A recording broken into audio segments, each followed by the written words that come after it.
എല്ലാ പ്രിയപ്പെട്ട കൂട്ടുകാർക്കും ഓൾ PSC എക്സാം ടിപ്സിലേക്ക് സ്വാഗതം ചെയ്യാണ്.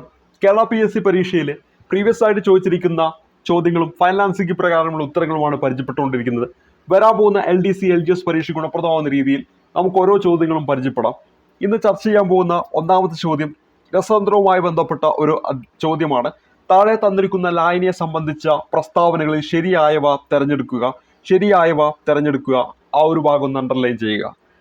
ഈ ഒരു ചോദ്യം നമ്മുടെ SCRT ടെക്സ്റ്റ് ബുക്കിൽ, പ്രത്യേകിച്ച് ഈ ലായനികൾ എന്ന് പറയുന്ന ടോപ്പിക്കുമായി ബന്ധപ്പെട്ട ചോദ്യങ്ങൾ SCRT ടെക്സ്റ്റ് ബുക്കിലെ 8ാം ക്ലാസ്സിലെ അടിസ്ഥാന ശാസ്ത്രം ടെക്സ്റ്റ് ബുക്കിലെ അധ്യായം 12 ലായനികൾ എന്ന ആ ഒരു ചാപ്റ്ററിനെ അടിസ്ഥാനമാക്കിയാണ് എപ്പോഴും ചോദിക്കുന്നത്.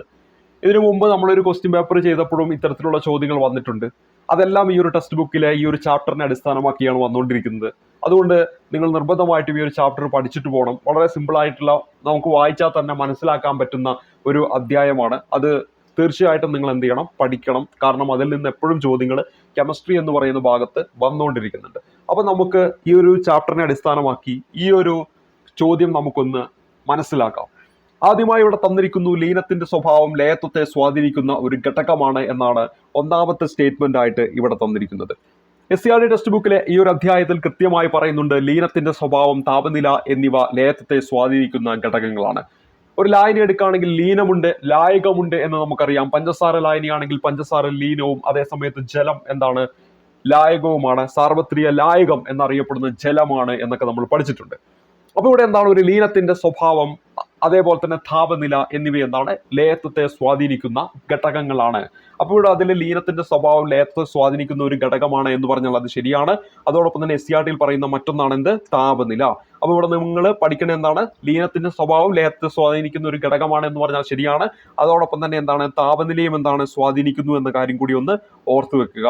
ലീനത്തിന്റെ സ്വഭാവം അതോടൊപ്പം തന്നെ താപനിലയും എന്താണ്, ലയത്വത്തെ സ്വാധീനിക്കുന്ന ഒരു ഘടകമാണ്. അടുത്ത നോക്കുക, പൂരിത ലായനി ഉണ്ടാകുന്നതിന് മുമ്പുള്ള അവസ്ഥയിൽ ലായനിയെ അതിപൂരിത ലായനി എന്ന് വിളിക്കുന്നു. തൊട്ടടുത്ത സ്റ്റേറ്റ്മെന്റും കൂടെ ഒന്ന് നോക്കുക. ഒരു നിശ്ചിത താപനിലയിൽ പരമാവധി ലീനം ലയിച്ചു ചേർന്ന് കിട്ടുന്ന ലായനിയാണ് പൂരിത ലായനി. അപ്പൊ ഇവിടെ നോക്കുക, നമ്മൾ ഈ മൂന്നാമത് നൽകിയിരിക്കുന്ന ആ സ്റ്റേറ്റ്മെന്റ് ശരിയായിട്ടുള്ള ഒരു സ്റ്റേറ്റ്മെന്റ് ആണ്. ആ പൂരിത ലായനി എന്താണെന്നതിന്റെ കൃത്യമായിട്ടുള്ള ഡെഫിനിഷൻ SCRTയിൽ പറയുന്ന അതേപോലെ തന്നെ ഇവിടെ എന്താണ്, കോപ്പി എടുത്ത് വെച്ചിരിക്കുകയാണ്. ആ പൂരിത ലായനി എന്താണെന്ന് മനസ്സിലാക്കിയതിനു ശേഷം നമുക്ക് എന്താണ് അതിപൂരിത ലായനി എന്നും എന്താണ് അപൂരിത ലായനി എന്നും നമുക്ക് പരിചയപ്പെടാം.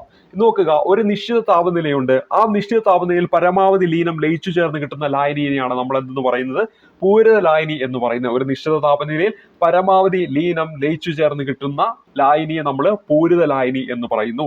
എന്നാൽ എന്താണ് അതിപൂരിത ലായനി, എന്താണ് അപൂരിത ലായനി എന്ന് നമുക്കൊന്ന് പരിചയപ്പെടാം.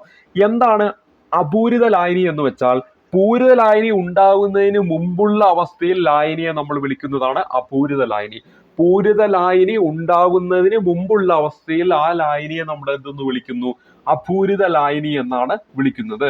അതായത് ഈ അപൂരിത ലായനിയിലേക്ക് വരുമ്പോൾ എന്താണ്, വീണ്ടും അതിൽ എന്താണ്, ലീനം ലയിച്ചു ചേരും. നമ്മളിപ്പോ തൊട്ടു മുമ്പ് പരിചയപ്പെട്ടു, ഒരു നിശ്ചിത താപനിലയിൽ പരമാവധി ലീനം ലയിച്ചു ചേർന്ന് കിട്ടുന്ന ലായനിയാണ് പൂരിത ലായനി എന്ന് പറയുന്നത്. അപ്പൊ ആ പൂരിത ലായനി ഉണ്ടാവുന്നതിന് മുമ്പുള്ള അവസ്ഥയിലാണ് അതിന് അപൂരിത ലായനി എന്ന് പറയുന്നത്.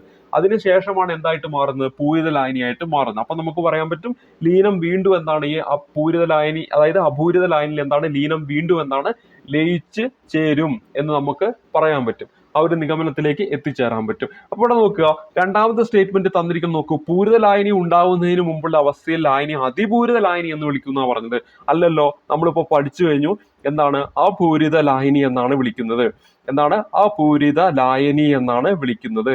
അപ്പൊ എന്താണ് അപൂരിത ലായനി, പൂരിത ലായനി ഉണ്ടാകുന്നതിന് മുമ്പുള്ള അവസ്ഥയിൽ ലായനിയെ വിളിക്കുന്നതാണ് എന്ത്, അപൂരിത ലായനി. അങ്ങനെയാണെങ്കിൽ എന്താണ് അതിപൂരിത ലായനി, പൂരിതമാകാൻ ആവശ്യമായതിലും അധികം ലീനം ലയിച്ചു ചേർന്ന ലായനിയാണ് എന്തെന്ന് പറയുന്നത്, അതിപൂരിത ലായനി എന്ന് പറയുന്നത്.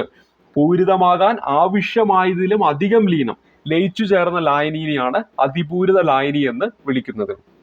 അപ്പൊ ഇവിടെ നമ്മൾ 3 ടേമുകൾ പരിചയപ്പെട്ടു. ഒരിക്കൽ കൂടി പറയാം, ശ്രദ്ധിച്ചു കേട്ടിരിക്കുക. ഒന്ന് പൂരിത ലായനി, രണ്ടാമത്തത് അപൂരിത ലായനി, മൂന്നാമത്തത് അതിപൂരിത ലായനി. എന്താണ് പൂരിത ലായനി, ഒരു നിശ്ചിത താപനിലയിൽ പരമാവധി ലീനം ലയിച്ചു ചേർന്ന ലായനിയാണ് നമ്മൾ പൂരിത ലായനി എന്ന് പറയുന്നത്. എന്താണ് അപൂരിത ലായനി, പൂരിത ലായനി ഉണ്ടാകുന്നതിന് മുമ്പുള്ള അവസ്ഥയിൽ ആ ലായനിയെ അപൂരിത ലായനി എന്ന് പറയുന്നു. ഈ അപൂരിത ലായനിയിൽ എന്താണ്, വീണ്ടും ലീനം ലയിച്ചു ചേരും. എന്നിട്ട് അത് എന്തായിട്ട് മാറുന്നുണ്ട്, പൂരിത ലായനിയായിട്ട് മാറുന്നുണ്ട്. എന്നാൽ അതിപൂരിത ലായനി എന്താണ്? പൂരിതമാകാൻ ആവശ്യമായതിലും അധികം ലീനം ലയിച്ചു ചേർന്ന ലായനിയാണ് അതിപൂരിത ലായനി എന്ന് പറയുന്നത്. അപ്പൊ ഈ 3 പോയിന്റുകളും മനസ്സിലായി എന്ന് വിചാരിക്കുന്നു. ഇനി നമ്മൾ അടുത്ത ഇവിടെ നൽകിയിരിക്കുന്നത് വളരെ ഇമ്പോർട്ടന്റ് ആണ്. 4-മതായിട്ട് കൊടുത്തിരിക്കുന്നത് നോക്കുക. എല്ലാ ലവണങ്ങളുടെയും ലേയത്വം താപനില കൂടുമ്പോൾ കൂടുന്നു എന്നാണ് പറയുന്നത്. ഒരുപക്ഷെ ഈ ഒരു സ്റ്റേറ്റ്മെന്റ് വായിക്കുമ്പോൾ എല്ലാവരും ഈ ഒരു കാര്യം പഠിക്കാതെ പോകുന്ന ഭൂരിഭാഗം ഉദ്യോഗാർത്ഥികളും നിത്യജീവിതത്തിലൊക്കെ താപനില കൂടുമ്പോൾ നമ്മൾ ഈ കാപ്പിയൊക്കെ നമ്മൾ തിളപ്പിക്കുമ്പോൾ അതിലിട്ടിരിക്കുന്ന പഞ്ചസാരയൊക്കെ ലയിക്കുന്നത് നമ്മൾ കണ്ടിട്ടുണ്ട്. അല്ലെങ്കിൽ ഒരു വാട്ടറിലേക്ക് കുറച്ച് പഞ്ചസാര ഇട്ട് തിളപ്പിച്ചു കഴിഞ്ഞാൽ അത് ലയിച്ചു പോകുന്നതായിട്ട് നമ്മൾ കണ്ടിട്ടുണ്ട്. അപ്പൊ നമ്മൾ ചിന്തിക്കും താപനില കൂടുമ്പോൾ ലീനം ഇതാ ലയിച്ചു എന്ന് നമ്മൾ ചിന്തിക്കും. പക്ഷേ ഒരു എക്സെപ്ഷൻ ആയിട്ട് കൃത്യമായിട്ട് SCERT പറയുന്ന ഒരു പദാർത്ഥമുണ്ട്. താപനില കൂടുമ്പോൾ ലേയത്വം കുറയുന്ന ഒരു പദാർത്ഥം ഇവിടെ പറയുന്നുണ്ട്. അതാണ് നമ്മുടെ കാൽസ്യം സൾഫേറ്റ്. ഇപ്പൊ മനസ്സിലായല്ലോ, SCERT ടെക്സ്റ്റ് ബുക്കിൽ നിന്നാണ് ഈ ചോദ്യങ്ങളെല്ലാം ചോദിച്ചിരിക്കുന്നത്. അപ്പൊ കാൽസ്യം സൾഫേറ്റ് എന്ന പേര് നിങ്ങൾ മറക്കരുത്. കാൽസ്യം സൾഫേറ്റ് എന്ന പേര് മറക്കരുത്. എന്താണ്? താപനില കൂടുമ്പോൾ ലേയത്വം കൂടുകയാണോ കുറയുകയാണോ ചെയ്യുന്നത്? കുറയുകയാണ് ചെയ്യുന്നത്. ഏതാണ്? Calcium sulphate. താപനില കൂടുമ്പോൾ ലേയത്വം കുറയുന്ന പദാർത്ഥമാണ് ഏത്? കാൽസ്യം സൾഫേറ്റ് എന്ന കാര്യം ഓർക്കുക. കാൽസ്യം സൾഫേറ്റ് എന്ന കാര്യം ഓർത്തിരിക്കുക. അപ്പോൾ ഇവിടെ 4-മത്തെ സ്റ്റേറ്റ്മെന്റ് എന്താണ്? തെറ്റാണ്. 2-മത്തെ സ്റ്റേറ്റ്മെന്റ് എന്താണ്? തെറ്റാണ്. 1, 3 ആണ് ശരി. അതേ സമയത്ത് ഇവിടെ 2ഉം 4ഉം എന്തുകൊണ്ട് തെറ്റി എന്നും നമ്മളിവിടെ പരിചയപ്പെട്ട് കഴിഞ്ഞു. അപ്പൊ ഫൈനൽ ആൻസർ ഓപ്ഷൻ എ ആണ് ഈ ഒരു ചോദ്യത്തിന്റെ ഉത്തരമായിട്ട് വരേണ്ടത്. ഓപ്ഷൻ എ ആണ് ഇവിടെ നമ്മൾ ഉത്തരം. അടുത്ത ചോദ്യത്തിലേക്ക് വരാം. ഇനി അടുത്ത ചോദ്യം രസതന്ത്രവുമായി ബന്ധപ്പെട്ട് മറ്റൊരു ചോദ്യമാണ്. ആറ്റം മാതൃകയുമായി ബന്ധമുള്ള ഏതാനും ചില പ്രസ്താവനകൾ താഴെ തന്നിരിക്കുന്നു. അതിൽ ശരിയായ പ്രസ്താവന അല്ലെങ്കിൽ പ്രസ്താവനകൾ ഏതാണെന്ന് കണ്ടെത്തുക. അവിടെ ഒന്ന് അണ്ടർലൈൻ ചെയ്യുക. റുദർഫോർഡിന്റെ സൗരയൂഥ മാതൃകയിൽ ഇലക്ട്രോണുകൾ ന്യൂക്ലിയസിന് ചുറ്റും സഞ്ചരിക്കുമ്പോൾ ഊർജ്ജം നഷ്ടമാവുകയും ക്രമേണ അത് ന്യൂക്ലിയസിൽ പതിക്കുകയും ചെയ്യുന്നു എന്ന് പറയുന്നു. അതെന്താണ്? ഒരു ശരിയായിട്ടുള്ള ഒരു സ്റ്റേറ്റ്മെന്റ് ആണ്. ഇവിടെ നമ്മൾ സൗരയൂഥ മാതൃക ആരാണ് കൊണ്ടുവരുന്നത്? റൂദർഫോർഡ് ആണ് കൊണ്ടുവരുന്നത്. അപ്പൊ ആറ്റത്തിന്റെ മാതൃകകളിൽ വളരെ പ്രധാനപ്പെട്ട ഒന്നാണ് ഏണസ്റ്റ് റൂദർഫോർഡിന്റെ സൗരയൂഥ മാതൃക. അപ്പൊ ഇലക്ട്രോണുകൾ ഒരു ഷെല്ലിൽ എന്താണ് ന്യൂക്ലിയസിനെ ചുറ്റുന്നു എന്നൊക്കെ നിർദ്ദേശിച്ച മാതൃകയാണ് സൗരയൂഥ മാതൃക എന്ന് നമ്മൾ പഠിച്ചിട്ടുണ്ട്. അതേപോലെ തന്നെ റൂദർഫോർഡിന്റെ ആറ്റം മോഡൽ, അതായത് ഈ പറയുന്ന സൗരയൂഥ മാതൃക ആൽഫ പാർട്ടിക്കിൾ സ്കാറ്ററിംഗ് പരീക്ഷണങ്ങളെ അടിസ്ഥാനമാക്കിയാണ് അത് അദ്ദേഹം കണ്ടെത്തുന്നത് എന്ന് നമ്മൾ പഠിച്ചിട്ടുണ്ട്. ആ പോയിന്റ് ഓർത്തിരിക്കണം. ആൽഫ പാർട്ടിക്കിൾ സ്കാറ്ററിംഗ് പരീക്ഷണങ്ങളെ അടിസ്ഥാനമാക്കിയാണ് റൂദർഫോർഡ് എന്ത് കൊണ്ടുവരുന്നത്? ആറ്റം മോഡൽ കൊണ്ടുവരുന്നത്. ആറ്റം മോഡലാണ് എന്ത്? സൗരയൂഥ മാതൃക. അതായത് നമ്മുടെ സൗരയൂഥം പോലെ തന്നെ നടുക്ക് സൂര്യൻ വരുന്നുണ്ട്. ആ സൂര്യന് പകരമായിട്ട് ഇവിടെ ഏത് വരും? ന്യൂക്ലിയസ് വരും. അതിന് ചുറ്റുമായിട്ട് നമുക്കറിയാം ഭൂമി ഉൾപ്പെടെയുള്ള ഗ്രഹങ്ങൾ ഈ പറയുന്ന സൂര്യന് ചുറ്റുമായിട്ട് എന്താണ് പരിക്രമണം ചെയ്യുന്നുണ്ട്. അപ്പൊ അതുപോലെ എന്താണ് ഈ തന്നിരിക്കുന്ന ഈ ന്യൂക്ലിയസിന് ചുറ്റുമായിട്ട് എന്ത് ഒരു ഷെല്ലിലായിട്ട് അല്ലെങ്കിൽ ഒരു ഓർബിറ്റലിലായിട്ട് എന്ത് പരിക്രമണം ചെയ്യുന്നുണ്ട്? നമ്മുടെ ഇലക്ട്രോണുകൾ പരിക്രമണം ചെയ്യുന്നുണ്ടെന്ന കാര്യം ഓർത്തിരിക്കുക. അതാണ് എന്തെന്ന് പറയുന്നത്? നമ്മുടെ ഈ പറയുന്ന റൂദർഫോർഡിന്റെ സൗരയൂഥ മാതൃക എന്ന് പറയുന്നത്. അപ്പൊ അദ്ദേഹം ഈ നടുവിലുള്ള ആ കേന്ദ്രഭാഗത്തെ ന്യൂക്ലിയസ് എന്ന് വിളിച്ചു. അതിന് ചുറ്റുമായിട്ട് ഈ ഇലക്ട്രോൺ മൂവ് ചെയ്യുന്ന ആ ഒരു ഭാഗത്തെ അദ്ദേഹം ഓർബിറ്റൽ എന്നാണ് വിളിച്ചത്. അതായത് ഇത്തരത്തിലുള്ള ഇതിനെ അദ്ദേഹം വിളിച്ചത് എന്താണ്? ഓർബിറ്റലുകൾ എന്നാണ് അദ്ദേഹം വിളിച്ചത്. ഓർബിറ്റലുകൾ എന്നാണ് അദ്ദേഹം വിളിച്ചത്. അപ്പൊ ഇവിടെ എന്താണ് ആ ഒരു ഇത് അദ്ദേഹത്തിന്റെ ആ ഒരു മാതൃകയിൽ പറയുകയാണ്, റൂദർഫോർഡിന്റെ സൗരയൂഥ മാതൃകയിൽ ഇലക്ട്രോണുകൾ എന്താണ് ന്യൂക്ലിയസിന് ചുറ്റും സഞ്ചരിക്കുമ്പോൾ ഊർജ്ജം നഷ്ടമാവുകയും ക്രമേണ അതെന്താണ് ന്യൂക്ലിയസിൽ പതിക്കുകയും ചെയ്യുന്നു എന്ന് പറഞ്ഞ ആ ഒരു സ്റ്റേറ്റ്മെന്റ് എന്താണ്? അത് ശരിയായിട്ടുള്ള ഒരു സ്റ്റേറ്റ്മെന്റ് ആണെന്ന കാര്യം ഓർക്കാം. ഈ റൂദർഫോർഡിന്റെ മാതൃകയുടെ ന്യൂനതകളായിട്ട് നമ്മൾ പറയുന്നതാണ് ആറ്റത്തിന്റെ സ്ഥിരതയെ എന്താണ് അദ്ദേഹത്തിന് വിശദീകരിക്കാൻ സാധിച്ചില്ല. ആറ്റങ്ങളുടെ ഇലക്ട്രോണിക് ഘടനയെക്കുറിച്ച് ഒന്നും പറയുന്നില്ല. അതായത് ഇലക്ട്രോണുകൾ ന്യൂക്ലിയസിന് ചുറ്റും എങ്ങനെയാണ് വിന്യസിച്ചിരിക്കുന്നത്, ഇലക്ട്രോണുകളുടെ ഊർജ്ജം എന്നിവയെക്കുറിച്ച് വിശദീകരിക്കാനൊന്നും അദ്ദേഹത്തിന് എന്ത് ചെയ്യുന്നില്ല, സാധിച്ചിരുന്നില്ല. അവിടെ കൃത്യമായി പറയുന്ന ഒരു പോയിന്റാണ് റൂദർഫോർഡിന്റെ സൗരയൂഥ മാതൃകയിൽ ഇലക്ട്രോണുകൾ എന്താണ് ന്യൂക്ലിയസിന് ചുറ്റും സഞ്ചരിക്കുമ്പോൾ ഊർജ്ജം നഷ്ടമാവുകയും ക്രമേണ അതെന്താണ് ന്യൂക്ലിയസിൽ പതിക്കുകയും ചെയ്യുന്നു എന്നാണ് അവിടെ പറയുന്നത്. അപ്പൊ ഇതിനെ ഈ പറഞ്ഞിരിക്കുന്ന റൂദർഫോർഡിന്റെ ഈ സൗരയൂഥ മാതൃകയൊക്കെ ഒരു എന്താണ് ഈ സൗരയൂഥ മാതൃകയിലൊക്കെ കൂടുതൽ വ്യക്തമായിട്ടുള്ള വിശദീകരണങ്ങളൊക്കെ നൽകിയിട്ടാണ് ആര് വരുന്നത്? പിന്നീട് നമ്മൾ ഇന്ന് കാണുന്ന ബോർ മോഡൽ അവതരിപ്പിച്ച നീൽസ് ബോർ വരുന്നത്. തൊട്ടടുത്ത പോയിന്റ് നോക്കുക. ബോർ മാതൃകയിൽ ഒരു നിശ്ചിത ഷെല്ലിൽ പ്രദക്ഷിണം ചെയ്യുന്നിടത്തോളം കാലം എന്താണ് ഇലക്ട്രോണുകൾക്ക് ഊർജ്ജം കൂടുകയോ കുറയുകയോ ചെയ്യുന്നില്ല എന്നാണ് പറയുന്നത്. അപ്പൊ ഇവിടെ നോക്കുക, നമുക്ക് ബോർ മോഡൽ നമ്മൾ ഇന്ന് കാണുന്ന ഒരു മോഡലാണ്. നടുവിലായിട്ട് ന്യൂക്ലിയസ് ഉണ്ട്. അതിൻ്റെ ചുറ്റുമായിട്ട് എന്താണ് ഷെല്ലുകളിലായിട്ട് എന്ത് വിന്യസിച്ചിട്ടുണ്ട്? ഇലക്ട്രോണുകൾ വിന്യസിച്ചിട്ടുണ്ട്. ഒന്നാമത്തെ ഷെല്ലിന് കെ ഷെൽ എന്നും രണ്ടാമത്തെ ഷെല്ലിന് എൽ ഷെൽ എന്നും അടുത്തത് എം എന്നൊക്കെ നമ്മൾ പേര് കൊടുക്കുന്നുണ്ട്. അപ്പോൾ ഇതാണ് എന്തെന്ന് പറയുന്നത് ബോർ മോഡൽ എന്ന് പറയുന്നത്. തൊട്ട് മുമ്പ് ഞാൻ പറഞ്ഞു ഈ ആറ്റത്തിന്റെ സ്ഥിരതയെക്കുറിച്ച് വിശദീകരിക്കാൻ ആർക്ക് സാധിച്ചില്ല? റൂദർഫോർഡിന് സാധിച്ചില്ല. അതുപോലെ തന്നെ ഇലക്ട്രോണുകളുടെ ഊർജ്ജം എന്നിവയെക്കുറിച്ചൊന്നും വിശദീകരിക്കാൻ ആർക്ക് സാധിച്ചില്ല? ഇവിടെ ഈ പറയുന്ന റൂദർഫോർഡിന് സാധിച്ചില്ല. ആ ഒരു വിശദീകരണം കൃത്യമായിട്ട് ഇവിടെ ബോർ നൽകുകയാണ്. അതാണ് ഇവിടെ രണ്ടാമത്തെ സ്റ്റേറ്റ്മെന്റിൽ നൽകിയത്.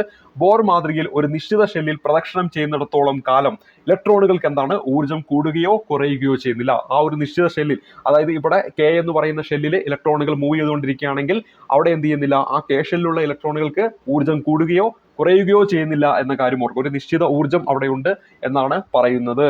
ഇനി ബോർ മാതൃകാ പ്രകാരം ന്യൂക്ലിയസിൽ നിന്നുള്ള അകലം കൂടുന്തോറും ഷെല്ലുകളുടെ ഊർജ്ജം എന്താണ്? കൂടി വരുന്നു. കെ എന്ന് പറയുന്നു, എൽ എന്ന് പറയുന്നു, എം എന്ന് പറയുന്നു, അങ്ങനെ ഷെല്ലുകളുണ്ട്.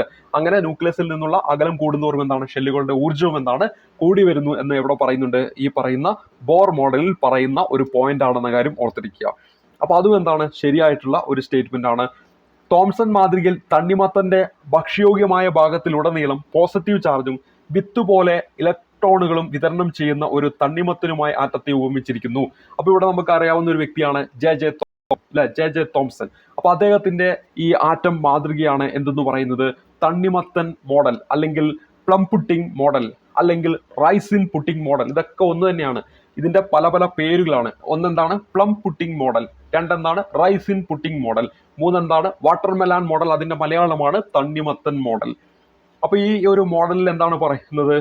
തോംസന്റെ ഈ ഒരു മാതൃകയിൽ എന്താണ് പറയുന്നത്? നമ്മുടെ തണ്ണിമത്തനില്ലേ, നമ്മളൊക്കെ കഴിക്കുന്ന തണ്ണിമത്തൻ, ആ തണ്ണിമത്തന്റെ ഭക്ഷ്യയോഗ്യമായ ഭാഗത്തുടനീളം എന്താണ്? Positive charge. അതായത് ആ ചുവന്നിരിക്കുന്ന ഭാഗത്തുടനീളം പോസിറ്റീവ് ചാർജും പിന്നെ വിത്തില്ലേ, ഇങ്ങനെ കറുത്ത് കറുത്ത് കാണുന്ന വിത്ത്, ആ വിത്ത് പോലെ ഉള്ള ഭാഗം എന്താണ്? ഇലക്ട്രോണുകളായിട്ടാണ് അദ്ദേഹം എന്ത് ചെയ്യുന്നത്? സങ്കല്പിക്കുന്നത്. അപ്പൊ ഈ ഒരു മാതൃക കൊണ്ടുവരുന്നത് അത് തന്നെയാണ്, ജെ തോംസൺ ആണ്. അപ്പൊ അതും എന്താണ്? ശരിയായിട്ടുള്ള സ്റ്റേറ്റ്മെന്റ് ആണ്. അപ്പൊ ഇവിടെ നാലാമത് തന്നിരിക്കുന്ന സ്റ്റേറ്റ്മെന്റും എന്താണ്? ശരിയായിട്ടുള്ള സ്റ്റേറ്റ്മെന്റ് ആണ്. നോക്കുക, ഇവിടെ തന്നിരിക്കുന്ന 4 സ്റ്റേറ്റ്മെന്റും ഒരിക്കൽ കൂടി വായിക്കാം. ഒരുപക്ഷെ പരീക്ഷയ്ക്ക് ഇത് വീണ്ടും ഇതേപോലുള്ള സ്റ്റേറ്റ്മെന്റുകൾ വേണമെങ്കിൽ സിംഗിൾ ചോദ്യമായിട്ടൊക്കെ ചോദിക്കാം. ഇത് ആരുടെ മോഡലാണ്, അല്ലെങ്കിൽ ഇത് ആരുമായി ബന്ധപ്പെട്ടിരിക്കുന്നു ഈ തന്നിരിക്കുന്ന വിശദീകരണം എന്ന് പറഞ്ഞൊക്കെ ചോദ്യം നമുക്ക് പ്രതീക്ഷിക്കാം. അപ്പോൾ ഒന്നാമത് പറയുന്നത് എന്താണ്? റൂദർഫോർഡിന്റെ സൗരയുദ്ധ മാതൃക. അപ്പോൾ ആരാണ് സൗരയുദ്ധ മാതൃക കൊണ്ടുവരുന്നത്? ഓർത്തിരിക്കുക, റൂദർഫോർഡ് ആണ്. വേണമെങ്കിൽ മാച്ച് ദ ഫോളോയിങ് രൂപത്തിലൊക്കെ ഇത് ചോദിക്കാം. റൂദർഫോർഡ് സൗരയുദ്ധ മാതൃക. ബോർ മോഡൽ അത് ആരാണ്? നീൽസ് ബോർ ആണ്. തണ്ണിമത്തൻ മോഡൽ ജെ തോംസൺ ആണ്. അപ്പൊ അതൊക്കെ കൃത്യമായിട്ട് നിങ്ങൾ എന്ത് ചെയ്യണം? പഠിച്ചു വെക്കണം. അപ്പൊ ഇവിടെ നമ്മൾ പറയുന്നത് എന്താണ്? റൂദർഫോർഡ് അദ്ദേഹത്തിന്റെ സൗരയുദ്ധ മാതൃകയിൽ ഇലക്ട്രോണുകൾ ന്യൂക്ലിയസിന് ചുറ്റും സഞ്ചരിക്കും. അപ്പൊ ഇലക്ട്രോണുകൾ എന്താണ്? ന്യൂക്ലിയസിന് ചുറ്റും സഞ്ചരിക്കുന്നു. ഊർജ്ജം നഷ്ടമാവുകയും ക്രമേണ അതെന്താണ്? ന്യൂക്ലിയസിൽ പതിക്കുകയും ചെയ്യുന്നു. അത് ശരിയായിട്ടുള്ള ഒരു സ്റ്റേറ്റ്മെന്റ് ആണ്. അപ്പൊ ഇവിടെ ഒന്നാമത്തെ സ്റ്റേറ്റ്മെന്റ് ശരിയാണ്. രണ്ടാമത്തെ സ്റ്റേറ്റ്മെന്റ് എന്താണ്? ബോർ മാതൃകയിൽ ഒരു നിശ്ചിത ഷെല്ലിൽ പ്രദക്ഷിണം ചെയ്യുന്നിടത്തോളം കാലം ഇലക്ട്രോണുകൾ ഊർജ്ജം കൂടുകയോ കുറയുകയോ ചെയ്യുന്നില്ല. അതും എന്താണ്? ശരിയാണ്. അതായത് ഈ പറയുന്ന റൂദർഫോർഡിന്റെ ഈ സൗരയുദ്ധ മാതൃകയെ കൂടുതൽ വ്യക്തമായിട്ടുള്ള വിശദീകരണം നൽകി കൊണ്ടുവരുന്നതാണ് ഏതെന്ന് പറയുന്നത്? ബോർ മാതൃക എന്ന് പറയുന്നത്. ബോർ മാതൃക പ്രകാരം ന്യൂക്ലിയസിൽ നിന്നുള്ള അകലം കൂടുന്നതോറും ഷെല്ലുകളുടെ ഊർജ്ജത്തിന് എന്ത് സംഭവിക്കും? കൂടി വരികയാണ് ചെയ്യുന്നത്. അതുപോലെ തന്നെ ജെ തോംസനുമായി ബന്ധപ്പെട്ടതാണ് പ്ലം പുട്ടിംഗ് മോഡൽ, അല്ലെങ്കിൽ റൈസിൻ പുട്ടിംഗ് മോഡൽ, അല്ലെങ്കിൽ വാട്ടർമെലാൻ മോഡൽ, മലയാളത്തിൽ തണ്ണിമത്തൻ മോഡൽ. നമ്മൾ കഴിക്കുന്ന തണ്ണിമത്തനിൽ ഭക്ഷ്യയോഗ്യമായ ഭാഗം പൂർണ്ണമായിട്ടും പോസിറ്റീവ് ചാർജും അതിലെ ആ കുരുവുള്ള ഭാഗം, അതായത് കുരുക്കളെ എന്തായിട്ട് കണക്കാക്കുന്നു? ഇലക്ട്രോണുകളായിട്ടാണ് അദ്ദേഹം സങ്കല്പിച്ചത്. അപ്പൊ ഇവിടെ തന്നിരിക്കുന്ന 4 സ്റ്റേറ്റ്മെന്റും ശരിയായിട്ടുള്ള സ്റ്റേറ്റ്മെന്റ് ആയതിനാൽ നമ്മുടെ ഉത്തരം എന്ന് പറയുന്നത് എല്ലാ സ്റ്റേറ്റ്മെന്റും ശരി. ഓപ്ഷൻ ഡി ആണ് നമ്മുടെ ഉത്തരമായിട്ട് വരിക. അപ്പോൾ ഈ ഒരു ചോദ്യത്തിന്റെ ഉത്തരം ഏതാണ്? ഓപ്ഷൻ ഡി ആണ് ഈ ഒരു ചോദ്യത്തിന്റെ ഉത്തരമായിട്ട് വരുന്നത്.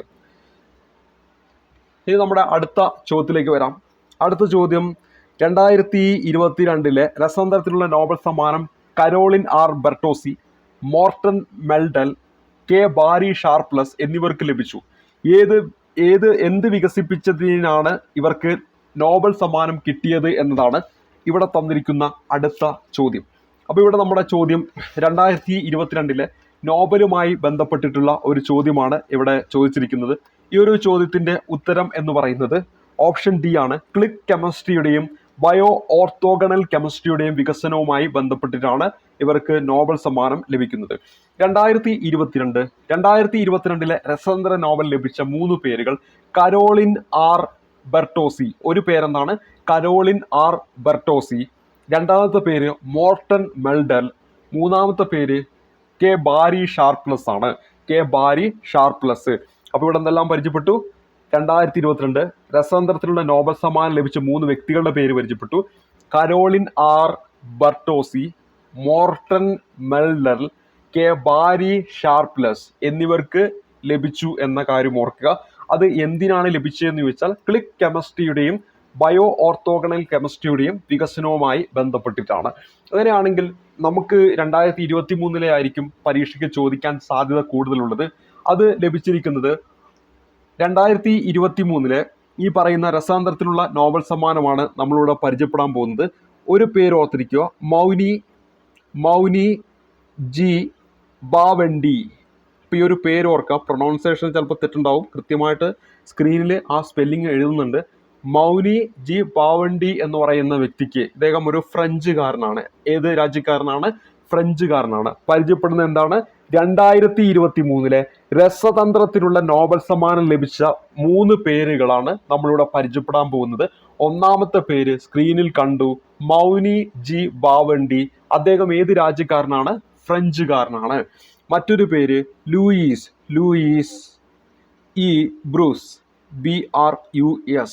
ഇദ്ദേഹം ഏത് രാജ്യക്കാരനാണ്? USA ആണ്. അപ്പോൾ ആ ബ്രൂസിലെ US-ഉം USA-ലെ US-ഉം അത് വെച്ച് കണക്ട് ചെയ്താൽ മതി. അപ്പോൾ ഇവിടെ എന്താണ്? മൗനി ജി ബാവണ്ടി, അദ്ദേഹം ഫ്രഞ്ചുകാരനാണ്. ലൂയിസ് ഇ ബ്രൂസ്, അദ്ദേഹം ഏത് രാജ്യക്കാരനാണ്? USA-കാരനാണ്. ഇനി അടുത്തത് അലക്സി ഐ യെക്കിമോവ്. ഇത് ഏത് രാജ്യക്കാരനാണ്? റഷ്യയാണ്. അപ്പോൾ ഞാനിവിടെ പരിചയപ്പെടുത്തിയതെന്നാണ് ഈ 3 പേരുകൾ 2023 രസതന്ത്രവുമായി ബന്ധപ്പെട്ട നോബൽ സമ്മാനം ലഭിച്ച 3 പേരുകളാണ്. നമ്മുടെ ചോദ്യം 2022 2024 LDCക്ക് 2023 നിന്ന് ചോദിക്കാവുന്ന വളരെ പ്രധാനപ്പെട്ട ഒരു മേഖല നോബൽ സമ്മാനം. അതിൽ രസതന്ത്രവുമായി ബന്ധപ്പെട്ട ചോദ്യം അതുമായി ബന്ധപ്പെടുത്തി പഠിക്കുന്നു. മൗനി ജി ബാവണ്ടി ഫ്രഞ്ചുകാരനാണ്. ലൂയിസ് ഇ ബ്രഷ്, അദ്ദേഹം എന്താണ്? USA ആണ്. അതേപോലെ തന്നെ അലക്സി ഐ യെക്കിമോവ് എന്ന് പറയുന്ന വ്യക്തി റഷ്യയാണ്. ഇപ്പോൾ ഇവിടെ ലൂയിസ് ഇ ബ്രൂസ്, അതുപോലെ തന്നെ അലക്സി ഐ യെക്കിമോവ്, മറ്റൊരു പേരാണ് മൗനി ജി ബാവണ്ടി. ഈ 3 പേർക്കാണ് 2023 നോബൽ സമ്മാനം രസതന്ത്ര വിഭാഗത്തിൽ ലഭിച്ചത്. ഇവരുടെ കണ്ടുപിടുത്തത്തിലേക്ക് വരികയാണെങ്കിൽ ക്വാണ്ടം ഡോട്ടുകൾ കണ്ടെത്തലിന് സമന്വയത്തിനുമാണ് ഇവർക്ക് എന്ത് ലഭിക്കുന്നത്? നോബൽ സമ്മാനം ലഭിക്കുന്നത്. എന്തിനാണ് ഇവർക്ക് നോബൽ സമ്മാനം ലഭിക്കുന്നത്? ക്വാണ്ടം ഡോട്ടുകൾ കണ്ടെത്തലിനും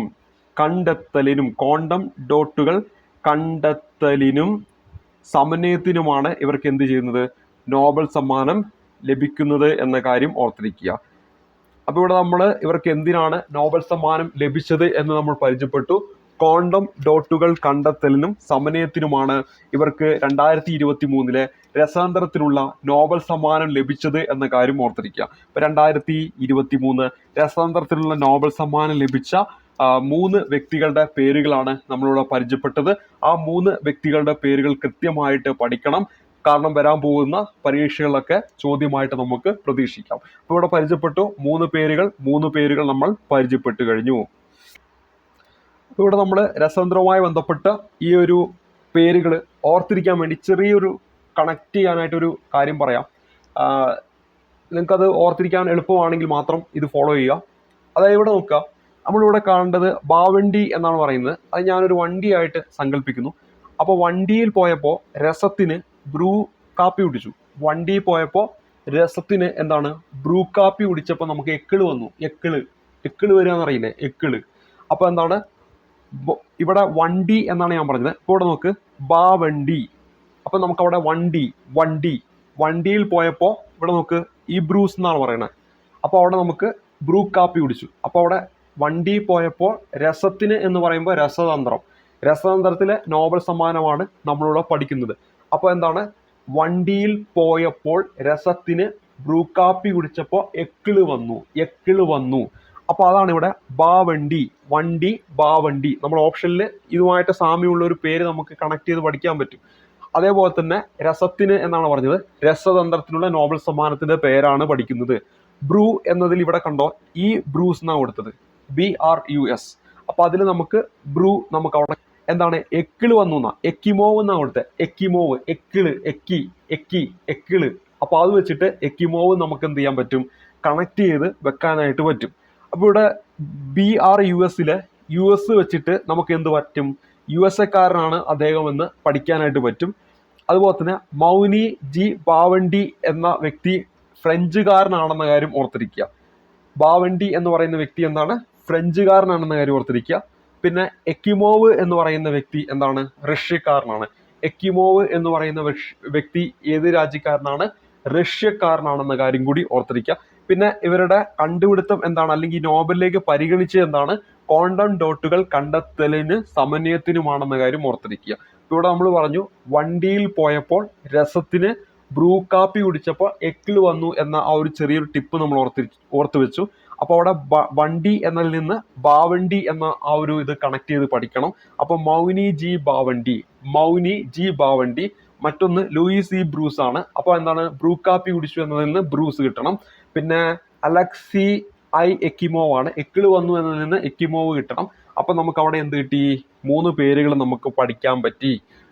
ഇനി എന്താണ്, ക്വാണ്ടം ഡോട്ടുകൾ കണ്ടെത്തലിനും സമന്വയത്തിനും എന്നതാണ് അവരുടെ കണ്ടുപിടുത്തം എന്ന് പറയുന്നത്. ക്വാണ്ടം ഡോട്ടുകൾ കണ്ടെത്തലിനും സമന്വയത്തിനുമാണ് അവരുടെ കണ്ടുപിടുത്തം എന്ന് പറയുന്നത്. അപ്പൊ രസതന്ത്രവുമായി ബന്ധപ്പെട്ട് ഈ ഒരു ചോദ്യം പരീക്ഷയ്ക്ക് ചോദിച്ചുകൊണ്ട് തന്നെ നമ്മുടെ 2024 പരീക്ഷയിലും എന്ത് ചെയ്യാം, ചോദ്യമായിട്ട് നമുക്ക് പ്രതീക്ഷിക്കാവുന്നതാണ്. അപ്പൊ ഇത് നിങ്ങളൊന്ന് പഠിച്ചു വെക്കുക. ബാക്കി നോബലുമായി ബന്ധപ്പെട്ട കാര്യങ്ങളും പഠിക്കണം. ഇവിടെ നമ്മൾ രസതന്ത്രവുമായി ബന്ധപ്പെട്ട് ചോദ്യം ചോദിച്ചതുകൊണ്ട് അതുമായി ബന്ധപ്പെട്ട കാര്യങ്ങൾ പഠിച്ചിട്ടുണ്ട്. ഇനി നമ്മൾ അടുത്തതിലേക്ക് വരാം.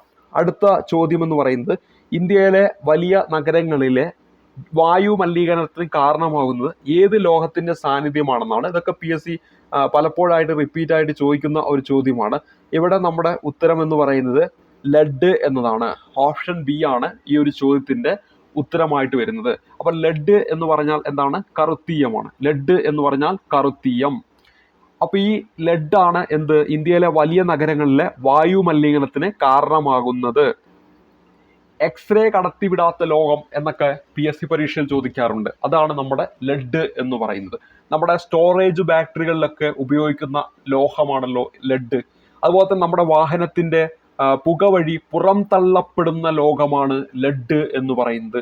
പെയിന്റിൽ അടങ്ങിയിരിക്കുന്ന മനുഷ്യന് ഹാനികരമായ ലോഹമാണ് ഈ പറയുന്ന ലെഡ് എന്ന് പറയുന്നത്. അപ്പൊ അതിൽ തന്നെ 1 എക്സ്റേ കടത്തിവിടാത്ത ലോഹം, 2 വാഹനത്തിന്റെ പുക വഴി പുറം തള്ളപ്പെടുന്ന ലോഹം, 3 സ്റ്റോറേജ് ബാറ്ററികളിൽ ഉപയോഗിക്കുന്ന ലോഹം, 4 പെയിന്റിൽ അടങ്ങിയിരിക്കുന്ന മനുഷ്യന് ഹാനികരമാകുന്ന ലോഹമാണ് ലെഡ് എന്ന് പറയുന്നത്. ഇന്ത്യയിലെ വലിയ നഗരങ്ങളിലെ വായു മലിനീകരണത്തിന് കാരണമാകുന്നതും ലെഡ് എന്ന് പറയുന്ന ലോഹമാണെന്ന കാര്യം ഓർത്തിരിക്കുക. ഇനി ഇവിടെ തന്നിരിക്കുന്ന അമോണിയ എന്ന് പറയുന്ന അതുമായി ബന്ധപ്പെട്ട് സസ്യങ്ങളുടെ വളർച്ചയ്ക്ക് ആവശ്യമായ നൈട്രജൻ വളങ്ങളുടെ നിർമ്മാണത്തിന് വേണ്ട ഒരു അസംസ്കൃത വസ്തുവാണ് ഈ പറയുന്ന അമോണിയ എന്ന് പറയുന്നത്. അപ്പൊ ഇവിടെ എയിൽ തന്നിരിക്കുന്ന അമോണിയയുമായി ബന്ധപ്പെട്ട് പരീക്ഷയിലൊക്കെ ചോദിക്കുന്നതാണ്. നമ്മുടെ സസ്യങ്ങളുടെ വളർച്ചയ്ക്ക് ആവശ്യമായ നൈട്രജൻ വളങ്ങളുടെ നിർമ്മാണത്തിന് വേണ്ട ഒരു അസംസ്കൃത വസ്തുവാണ് അമോണിയ എന്ന് പറയുന്നത്. അതേപോലെ തന്നെ അമോണിയ വ്യാവസായികമായിട്ട് നിർമ്മിക്കുന്നതിന് ആ ഒരു പ്രക്രിയയാണ് നമ്മൾ എന്തെന്ന് പറയുന്നത്, ഹേബർ പ്രക്രിയ എന്ന് പറയുന്നത്. അമോണിയയുടെ വ്യാവസായികമായിട്ടുള്ള നിർമ്മാണമാണ് ഹേബർ പ്രക്രിയ എന്നറിയപ്പെടുന്നത്. ഹേബർ പ്രക്രിയ. അപ്പൊ ഇവിടെ പറഞ്ഞല്ലോ നമ്മുടെ ഈ സസ്യങ്ങളിലെ വളർച്ചയ്ക്ക് ആവശ്യമായ ഈ നൈട്രജൻ വളങ്ങളുടെ നിർമ്മാണത്തിന് ഉപയോഗിക്കുന്നുവെന്ന്. അപ്പൊ ഈ സസ്യങ്ങളുടെ വളർച്ച, നൈട്രജൻ വളങ്ങൾ, ഇതൊക്കെ ഒരു കൃഷിയുമായിട്ട് ബന്ധപ്പെടുത്തിയിട്ടോ ചിന്തിക്കുകയാണെങ്കിൽ അവിടെ കൃഷി ചെയ്യുന്ന തൊഴിലാളികളെ ലേബേഴ്സ് എന്ന് നമ്മൾ പറയുകയാണെങ്കിൽ നമുക്ക് ലേബർ അങ്ങനെ കണക്ട് ചെയ്ത് വെച്ചിട്ട് വേണമെങ്കിൽ ഒന്ന് ഓർത്ത് വെക്കാം. അപ്പൊ ഇവിടെ അമോണിയയുമായി ബന്ധപ്പെട്ട് ഹേബർ പ്രക്രിയ എന്ന കാര്യം ഓർത്തിരിക്കുക. ഇനി മറ്റൊന്ന് മഗ്നീഷ്യം എന്നിവിടെ തന്നിട്ടുണ്ട്. സി എന്ന് പറയുന്ന ഓപ്ഷനിൽ രാസസൂര്യൻ എന്നറിയപ്പെടുന്ന ലോകമാണ് മഗ്നീഷ്യം. രാസസൂര്യൻ എന്നറിയപ്പെടുന്ന ലോകമാണ് ഈ പറയുന്ന മഗ്നീഷ്യം. അപ്പൊ രാസസൂര്യൻ എന്ന് വിശേഷിപ്പിക്കുന്ന ലോകം ചോദിക്കുകയാണെങ്കിൽ ഉത്തരമായിട്ട് വരേണ്ടത് എന്താണ്, നമ്മുടെ മഗ്നീഷ്യം ആണെന്ന കാര്യം ഓർത്തിരിക്കുക. ഇനി അടുത്തത് നമ്മുടെ ടൂത്ത് പേസ്റ്റിലൊക്കെ അടങ്ങിയിരിക്കുന്ന മഗ്നീഷ്യം സംയുക്തം ഏതാണ്, മഗ്നീഷ്യം കാർബണേറ്റ് ആണ്. അതും വേണമെങ്കിൽ ഓർത്ത് വെച്ചോ.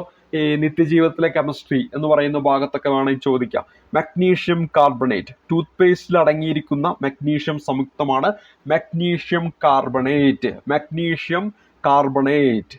അതേപോലെ തന്നെ മഗ്നീഷ്യം ഹൈഡ്രോക്സൈഡിനെയാണ് മിൽക്ക് ഓഫ് മഗ്നീഷ്യ എന്ന് വിളിക്കുന്നത്. മിൽക്ക് ഓഫ് മഗ്നീഷ്യ എന്ന് വിളിക്കുന്നത് മഗ്നീഷ്യം ഹൈഡ്രോക്സൈഡിനെയാണ്. മിൽക്ക് ഓഫ് മഗ്നീഷ്യ എന്ന് വിളിക്കുന്നത് മഗ്നീഷ്യം ഹൈഡ്രോക്സൈഡിനെയാണ്. ടൂത്ത് പേസ്റ്റിലൊക്കെ അടങ്ങിയിരിക്കുന്ന മഗ്നീഷ്യമാണ്, അല്ലെങ്കിൽ മഗ്നീഷ്യം സംയുക്തമാണ് മഗ്നീഷ്യം കാർബണേറ്റ് എന്ന കാര്യം ഓർത്തിരിക്കുക. ഇനി ഇവിടെ ഡി, ഓസോൺ. ഓസോണുമായി ബന്ധപ്പെട്ട് എത്രയോ ചോദ്യങ്ങൾ ചോദിക്കാറുണ്ട്. ഓക്സിജന്റെ ഒരു അലോട്രോപ്പാണ് ഈ പറയുന്ന ഓസോൺ എന്ന് പറയുന്നത്. 3 ഓക്സിജൻ ആറ്റങ്ങൾ ചേർന്ന തന്മാത്ര, അതായത് O3 എന്നതാണ് ഓസോൺ എന്ന് പറയുന്നത്. ഈ ഓസോൺ പാളി എവിടെയാണ്? സ്ട്രാറ്റോസ്ഫിയറിലാണ്. അന്തരീക്ഷ പാളിയിലെ സ്ട്രാറ്റോസ്ഫിയറിലാണ് ഓസോൺ പാളി കാണപ്പെടുന്നത്. അതേപോലെ തന്നെ ഈ ഓസോൺ വാതകം കണ്ടുപിടിച്ചത് ഷോൺബേൺ എന്ന് പറയുന്ന വ്യക്തിയാണ്. ഓസോൺ വാതകം കണ്ടെത്തിയത് ആരാന്ന് വെച്ചാൽ ഉത്തരമായിട്ട് വരേണ്ടത് ഷോൺബേൺ എന്ന് പറയുന്ന വ്യക്തിയാണെന്ന കാര്യം ഓർക്കുക.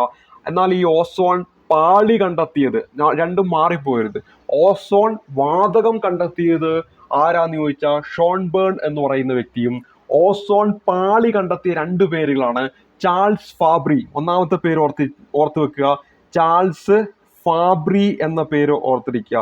Charles Fabry. മറ്റൊരു പേര് ഹെൻറി ബ്യൂയിസൺ എന്ന പേരാണ്. അപ്പൊ അടുത്തൊരു പേരെന്താണ്? ഹെൻറി ബ്യൂയിസൺ എന്നതാണ് അടുത്തൊരു പേര്. ഹെൻറി ബ്യൂയിസൺ. ഇവിടെ നമ്മൾ പരിചയപ്പെട്ട പേരെന്താണ്? ഹെൻറി ബ്യൂയിസൺ എന്നതാണ് രണ്ടാമത്തെ പേര്. അപ്പോൾ ആരാണ് ഈ ഓസോൺ വാതകം കണ്ടുപിടിച്ചതെന്ന് വെച്ചാൽ ഇതാ ഇവിടെ എഴുതി വെച്ചിട്ടുണ്ട്, ഷോൺ ബേൺ എന്ന് പറയുന്ന വ്യക്തിയാണ്. ആരാണ് ഓസോൺ പാളി കണ്ടെത്തിയെന്ന് ചോദിച്ചാലോ ചാൾസ് ഫാബ്രി. മറ്റൊരു പേര് ഹെൻറി ബ്യൂയിസൺ എന്ന് പറയുന്ന പേരാണ്. ചാൾസ് ഫാബ്രിയും മറ്റൊരു പേരെന്താണ്? ഹെൻറി ബ്യൂയിസൺ എന്ന പേരാണ്. അപ്പൊ ചാൾസും ഹെൻറിയും ഓസോൺ പാളി കണ്ടെത്തിയപ്പോൾ ഓസോൺ വാതകം ആര് കണ്ടെത്തി? ഷോൺ ബേൺ ആണ് കണ്ടെത്തിയത്. ആരാണ്? ഷോൺ ബേൺ ആണ് കണ്ടെത്തിയത്.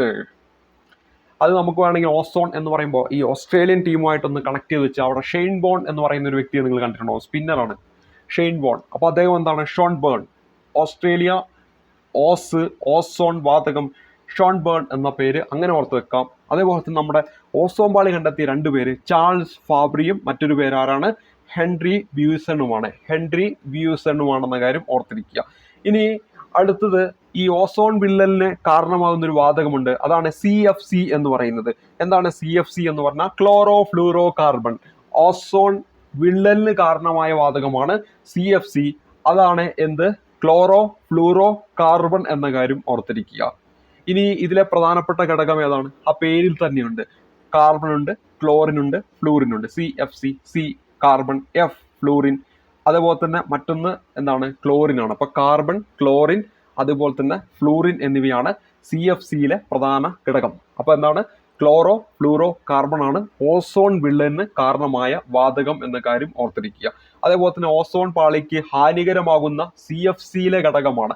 ക്ലോറോ ഫ്ലൂറോ കാർബണിലെ ഏത് ഘടകമാണ് ഓസോൺ പാളിക്ക് ഹാനികരം എന്ന് ചോദിച്ചാൽ ഉത്തരമായിട്ട് വരേണ്ടത് ക്ലോറിൻ ആണെന്ന കാര്യം ഓർക്കുക. ആരാണ് ഈ CFC കണ്ടെത്തിയത് എന്ന് ചോദിച്ചാൽ തോമസ് മിഡ്ഗലെ എന്ന് പറയുന്ന വ്യക്തിയാണ്. ആരാണ്? തോമസ് മിഡ്ഗലെ എന്ന് പറയുന്ന വ്യക്തിയാണ്. തോമസ് മിഡ്ഗലെ എന്ന് പറയുന്ന വ്യക്തിയാണ്. മിഡ്ഗലെ എന്ന് പറയുന്ന ഈ ഒരു വ്യക്തിയാണ് എന്ത് കണ്ടെത്തിയത്? CFC അല്ലെങ്കിൽ ക്ലോറോ ഫ്ലൂറോ കാർബൺ കണ്ടെത്തിയത് എന്ന കാര്യം ഓർത്തിരിക്കുക. ഇവിടെ നമ്മൾ പരിചയപ്പെട്ടിരിക്കുന്നത് കെമിസ്ട്രിയുമായി ബന്ധപ്പെട്ട് കുറച്ച് ചോദ്യങ്ങളാണ്. ആ ചോദ്യങ്ങളുടെ ഫൈനൽ ആൻസർക്ക് പ്രകാരമുള്ള ഉത്തരങ്ങളും ഒപ്പം കുറച്ച് അനുബന്ധ കാര്യങ്ങൾ, പരീക്ഷയ്ക്കൊക്കെ എപ്പോഴും ചോദിക്കുന്ന കുറച്ച് അനുബന്ധ കാര്യങ്ങളും കൂട്ടിച്ചേർക്കാൻ ശ്രമിച്ചിട്ടുണ്ട്. അപ്പോൾ ഇവിടെ നമ്മൾ പരിചയപ്പെട്ട ഓരോ പോയിന്റുകളും പഠിക്കുമ്പോൾ നിങ്ങൾ ഈ ഒരു ടോപ്പിക്കുമായി ബന്ധപ്പെട്ട് ഗൈഡുകളിലൊക്കെ പറയുന്നതും ഒപ്പം ഞാനൊരു SCRT ചാപ്റ്ററൊക്കെ പറഞ്ഞിട്ടുണ്ട്, അതൊക്കെ ഒന്ന് വായിക്കാൻ വേണ്ടി ശ്രമിക്കുക. ഈ ഒരു മേഖലയുമായി ബന്ധപ്പെട്ട് SCRT ചാപ്റ്ററിൽ നിന്നൊക്കെയാണ് എപ്പോഴും കെമിസ്ട്രി ആണെങ്കിലും ഫിസിക്സ് ആണെങ്കിലും ബയോളജി ആണെങ്കിലൊക്കെ ചോദ്യങ്ങൾ വരുന്നത്. അപ്പോൾ അതുകൊണ്ട് തന്നെ കെമിസ്ട്രി, ഫിസിക്സ്, ബയോളജിക്കൊക്കെ SCRT ചാപ്റ്ററുകൾക്ക് കൂടുതൽ പ്രാധാന്യം കൊടുക്കണം. കാരണം നമ്മൾ ഗൈഡൊക്കെ എടുക്കുമ്പോൾ കുറേ കാര്യങ്ങളുണ്ടാവും, പക്ഷേ ആ ഒരു SCRT ബേസിലേക്ക് വരുമ്പോൾ അവിടെ കുറച്ച് കാര്യങ്ങളേ ഉണ്ടാവുള്ളൂ. പക്ഷെ അതായിരിക്കും എന്ത് ചെയ്യുന്നത്? ചോദ്യമായിട്ട് ചോദിച്ചുകൊണ്ടിരിക്കുന്നത്. അവിടെ പറയുന്ന കുറേ എക്സാമ്പിൾസും പരിശീലനങ്ങളും ഒക്കെ ആയിരിക്കും ചോദ്യങ്ങളായിട്ട് വരുന്നുകൊണ്ടിരിക്കുന്നത്. അപ്പോൾ അതുകൊണ്ട് തന്നെ നമ്മൾ പരിചയപ്പെടുത്തിയ ഈ ഒരു ചോദ്യപേപ്പറിലെ ചോദ്യങ്ങളും അതുമായി ബന്ധപ്പെട്ട കാര്യങ്ങളൊക്കെ നിങ്ങൾക്ക് ഇഷ്ടപ്പെട്ടിട്ടുണ്ടാവും എന്ന് വിചാരിക്കുന്നു, മനസ്സിലായിട്ടുണ്ടാവും എന്ന് വിചാരിക്കുന്നു. കുറച്ച് ദിവസമാണ് ഇനി നമ്മുടെ മുന്നിലുള്ളത്. ഏത് ദിവസവും, ഇനി അങ്ങോട്ടുള്ള ഏതൊരു ദിവസവും നമ്മുടെ ജൂലൈ മാസത്തെ കലണ്ടർ വരാം. ജൂലൈ മുതലാണ് LDC എന്ന് പറയുന്നുണ്ട്.